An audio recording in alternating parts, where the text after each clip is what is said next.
মক্কা থেকে মদিনায় হিজরতকে কাফের মুশরিকরা ভালোভাবে নেয় নাই। মদিনায় গিয়ে আল্লাহ রাসূল ইসলামকে আর গোপনে প্রচার করেন নাই। ইসলাম ওপেন হয়ে গেল। ইসলামের বাণী চতুর্দিকে নির্দ্বিধায় বাধা বিঘ্ন ছাড়া প্রচার হচ্ছে। মক্কার কাফের মুশরিকদের মাথা নষ্ট হয়ে গিয়েছে। তারা আবু সুফিয়ানকে সিরিয়ায় পাঠিয়েছে অস্ত্র কিনে, যাতে মদিনায় মুনাওয়ারায় হামলা করে। ওই আবু সুফিয়ান অস্ত্র কেনার জন্য সিরিয়ায় গিয়েছে। আল্লাহর পক্ষ থেকে ওহী আসলো, ইয়া রাসূলুল্লাহ, আপনি ওই আবু সুফিয়ানের গতিপথ রোধ করে দেন। কারণ এই আবু সুফিয়ান যদি এই অস্ত্র সরঞ্জাম নিয়ে মক্কার জমিনে পৌঁছে যায়, এই আবু সুফিয়ানের প্রয়োগিত অস্ত্র দিয়ে মদিনার মুসলমানদের আক্রমণ করা হবে, মুসলমানদের নির্যাতন করা হবে। ইয়া রাসূলুল্লাহ, আপনি যদি আবু সুফিয়ানের পথ রোধ করে দিতে পারেন তাহলে মুসলমানরা উপকৃত হবে। আল্লাহ রাসূল 17 রমজান 15 রমজান মদিনার সাহাবায়ে কেরামকে ডাক দিলেন। যে অবস্থায় আছে ওই অবস্থায় 313 জন মুহাজির আনসার মুহাজির নিয়ে আল্লাহ রাসূল শুধুমাত্র আবু সুফিয়ানের গতিপথ রক্ষা বন্ধ করার জন্য, আবু সুফিয়ানকে প্রতিরোধ করার জন্য অল্প সংখ্যক মুহাজির আনসারদেরকে নিয়ে বেড়ে পড়ল।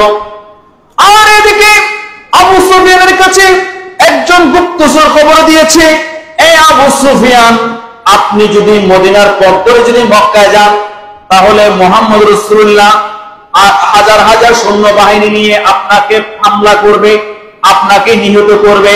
আপনি মদিনার পাশ দিয়ে মক্কায় যাবেন না, অন্য পথে ঘুরে যান। আবু সুফিয়ান হিজাবের পথ ধরে মক্কার দিকে রওনা দিয়েছে।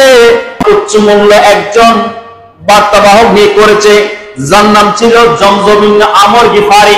তুমি যাও আমার মক্কার আবু জাহেল, আবু লাহাব, উতবা, শাইবা এবং কি হুমায়ুন ইবনে খালফের কাছে খবর পৌঁছে দাও, মুহাম্মদ রাসূলুল্লাহ আমাকে হামলা করার জন্য শত শত সৈন্যবাহিনী নিয়ে বের হচ্ছে, যাতে তারা আমাকে সাহায্য করার জন্য এগিয়ে আসে। আর এই জমজম, আমর ইবনে জমজম গিফারি মৃত্যু সেই মক্কার পাদদেশে গিয়ে বাতানে ওয়াদিয়াতের উপকণ্ঠে গিয়ে নিজের পায়ে পরনের লুঙ্গি তথা জামাকে উল্টিয়ে গায়ের জামা ছিঁড়ে দৌড়তে দৌড়তে চিৎকার দিয়েছে পাহাড়ের পাদদেশ থেকে, এ মক্কাবাসীরা, তোমরা ঘরের মধ্যে বসে আছো, তোমরা কি কোনো খবর রেখেছো? এদিকে মক্কা থেকে মদিনার জমিনে, মদিনার পাশে সিরিয়া থেকে আসা যাওয়ার পথ যে পথ আছে, সে পথের মধ্যে ওই মুহাম্মদ রাসূলুল্লাহ শত শত সৈন্য বাহিনী নিয়ে আবু সুফিয়ানকে হামলা করার জন্য বসে আছে। আমার মনে হয় এতক্ষণে আবু সুফিয়ানকে আক্রমণ করে আবু সুফিয়ানকে নিহত করা হয়েছে, এমনকি আবু সুফিয়ানের অস্ত্র সরঞ্জাম ছিনিয়ে নেওয়া হয়েছে। তোমরা আর ঘরে বসে থেকো না, তোমরা তাড়াতাড়ি আবু সুফিয়ানকে রক্ষা করার জন্য বের হয়ে যাও। জোরে বলুন না নাউজুবিল্লাহ। মিথ্যা প্রবন্ধচারী আবু জাহেল ডাক দিয়েছে, যুদ্ধ ডাক দিয়েছে। এই মক্কার কুরাইশ কাফির মুশরিক যারা আছো, আমার সহযাত্রী যারা, তোমরা বেরিয়ে পড়ো, যার যা সামর্থ্য আছে তা নিয়ে বেরিয়ে পড়ো। আর আমরা ঘরের মধ্যে বসে থাকবো না। মদিনার জমিনের মধ্যে আবু সুফিয়ানকে আক্রমণ করা হয়েছে, তোমরা তো দ্রুত বের হয়ে যাও। 1000 সৈন্যবাহিনী একটা বিশাল টিম গঠন করেছে এবং আবু জাহেল নেতৃত্বে, উমাইয়া ইবনে খালফের নেতৃত্বে, উমাইয়া ইবনে খালফ প্রথমে বের হতে চায় নাই। তাকে ভবিষ্যৎবাণী করা হয়েছিল যে মক্কার জমিন থেকে উমাইয়া ইবনে খালফ যদি বের হয় তাহলে উমাইয়া ইবনে খালফ মৃত্যুবরণ করবে। এই ভয়ে বের হয় নাই। মক্কার কাফের মুশরিকরা লজ্জা দিয়ে, শরম দিয়ে উমাইয়া ইবনে খালফকে বের করে এনেছিল যুদ্ধ করার জন্য।